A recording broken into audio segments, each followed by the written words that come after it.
सम्माननीय सभामुख महोदय, सम्माननीय प्रधानमन्त्रीज्यू, निकै लामो समय पछाडि आज प्रश्न गर्नु पाइयो। तर कता कता हामीले नियमहरूले अलिकति ख्याल गर्नुपर्छ होला भन्ने लाग्छ। विधि र विधिको शासन हामीले कायम गर्नुपर्छ भन्दै म यहाँ 3-4 प्रश्न राख्न चाहन्छु।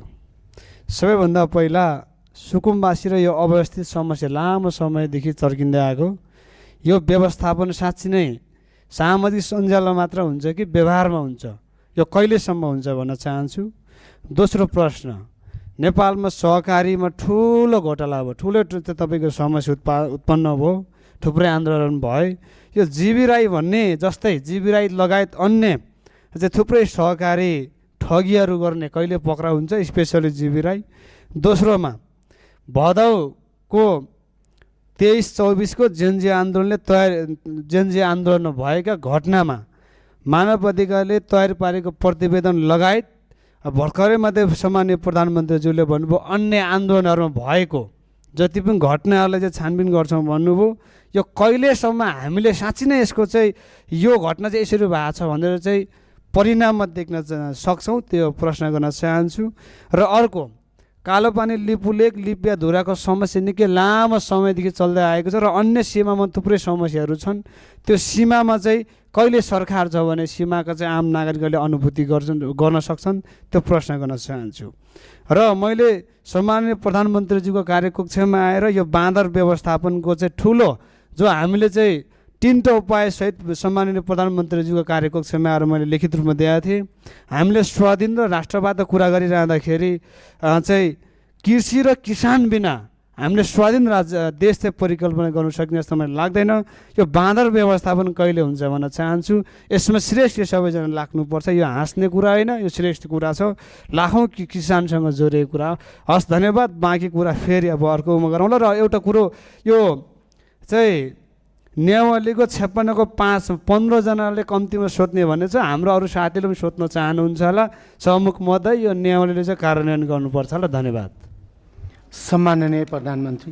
सम्माननीय सभामुख महोदय, यो सुकुम्बासीको विषयमा धेरै कुराहरू आएका छन्। हामीले काठमाडौँ उपत्यकामा रहेका खोला किनारमा जुन एकदमै जोखिमपूर्ण अवस्थामा बस्नु भएको थियो, उहाँहरूलाई चाहिँ अर्को ठाउँ सार्ने काम गरेको हो। हामीले उहाँहरूलाई त्यो हेर्दाखेरि, तपाईँहरूले हेर्दाखेरि त्यो खेदाको अवस्था देखे पनि यो 4 वर्ष अगाडिदेखि नै म स्थानीय सरकारमा हुँदा नै सङ्घ सरकारलाई भनेको कुरा चाहिँ के थियो भन्दाखेरि उहाँहरूलाई त्यहाँबाट स्थानान्तरण गरेर होल्डिङ सेन्टरमा राखेर जो सहीमा सुकुम्बासी हुनुहुन्छ, जसको चाहिँ देशभरि कतै पनि एक दूर जग्गा पनि छैन, एक आना जग्गा पनि छैन, उहाँहरूलाई चाहिँ त्यो जग्गाको व्यवस्थापन नेपाल सरकारले गर्नुपर्छ। त्यो हाम्रो सरकारको र हाम्रो पार्टीको मान्यता हो, त्यो उहाँहरूले पाउनै पर्छ।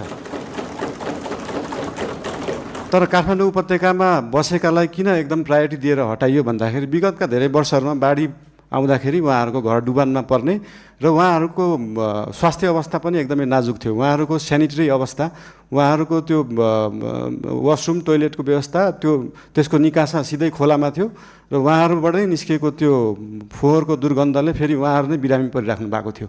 त्यसले गर्दाखेरि उहाँहरू बिरामी पनि परिराख्नु भएको थियो, खोला फोहोर पनि भइरहेको थियो र त्योभन्दा सबैभन्दा ठुलो कुरा चाहिँ उहाँहरूको ज्यान जोखिममा थियो। उहाँहरूको ज्यान जोखिमबाट जोगाउने काम गरेको हो नेपाल सरकारले। र जहाँसम्म उहाँहरूलाई जग्गा व्यवस्थापन गर्ने कुरा छ त्यसको निम्ति भूमि सम्बन्धी हाम्रो समिति पनि बनिसकेको छ। हाम्रो मन्त्रालयले काम गरिरहेको छ, 2-3टा मन्त्रालयले यो विषयमा काम गरिरहेको छ। अस्ति अर्थमन्त्रीज्यूले पनि यही आर्थिक वर्षभित्र हामी यो गर्छौँ भन्नुभएको छ। यसको लागि जति समय लाग्छ त्यति समय लाग्छ, हतार गरेर हुँदैन। यो चिजलाई चाहिँ जति समय लाग्छ, 35 वर्षमा नभएको चिज 35 मिनटमै नखोजौँ, त्यसलाई अलिअलि केही समय लाग्छ। र लिपुलेक लिम्पियाधुराको बारेमा उहाँले सोध्नुभयो, अघि पनि भनिसकेँ। यो चाहिँ डिप्लोमेटिक रूपमा टेबल टक। तपाईँहरूलाई एउटा कुरा अचम्म लाग्छ होला, मैले पनि अस्ति प्रधानमन्त्री भएपछि नै थाहा पाएँ भारतले नेपालको जग्गा मात्र होइन, नेपालले पनि भारतको जग्गा धेरै ठाउँमा मिचेको रहेछ। अनि यो कुरा चाहिँ अस्ति भर्खरै थाहा पायो। त्यही भएर दुईटै देशले अध्ययन गरेर हामीले मिचेको छौँ, उहाँहरूले मिच्नु भएको छ, के छ त्यसलाई चाहिँ बसेर एउटा साथीको रूपमा समाधान गर्ने चाहिँ हामीले सोच राखेका छौँ। धन्यवाद।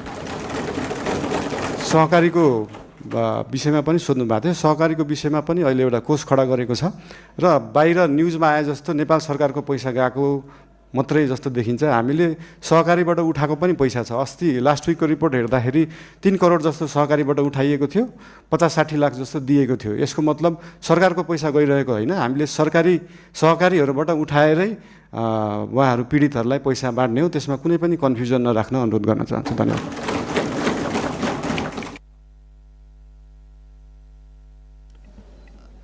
सम्माननीय प्रधानमन्त्रीज्यू, अर्को दुईटा प्रतिवेदन सार्वजनिकको कुरा र बाँदर व्यवस्थापनको कुरा उहाँले यता प्रतिपक्षको तर्फबाट अघिको योभन्दा अगाडिको मान्य प्रश्नकर्ताले सदस्यले चाहिँ बाँदर व्यवस्थापनको कुरा र प्रतिवेदन सार्वजनिकको कुरा पनि राख्नु भएको छ। धन्यवाद। सामान्य सभामुखज्यू, प्रतिवेदनहरू अध्ययन समिति बन्छ।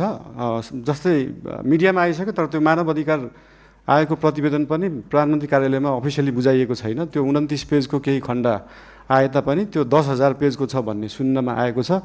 त्यो प्रतिवेदन हामी कहाँ नै अफिसियली रूपमा आइसकेका छैनन्। अनि त्यो प्रतिवेदन आएपछि हामी सार्वजनिक गर्छौँ नै।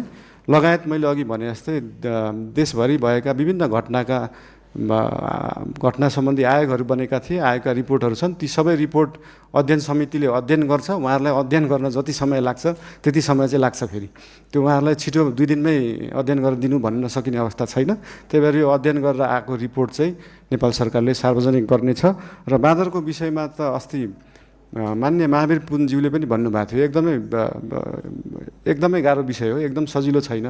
यो भन्ने बित्तिकै तपाईले विश्वमा जहाँ पनि हेर्दाखेरि बाँदरले बाली खाने रोकथाम गर्दा कि त त्यो खेतलाई चाहिँ वायरिङ गरेर घेरेर राखिन्छ, त्यो एकदमै खर्चिलो हुन्छ, कि त जङ्गललाई नै वायरिङ गरेर राखिन्छ। त्यो मानव बस्ती र जङ्गली जनावरलाई चाहिँ छुट्याएर राखिने चलन छ। यस सम्बन्धी अध्ययन गर्न समिति पनि बनेको छ, अध्ययन भइरहेको छ। यो एकदमै पेचिलो विषय भएको भएर तुरुन्तै गर्न नसकिने चिज भएर यसलाई चाहिँ हामीले देश विदेश विभिन्न देशहरूमा कुन उपाय लाइएका छन्, हामी हत्या हिंसामा नजाउँ भन्ने सोच भएको भएर त्योभन्दा अल्टरनेटिभ उपाय के हुनसक्छ त्यो सोच्दैछ। अहिले समिति गठन भएको छ।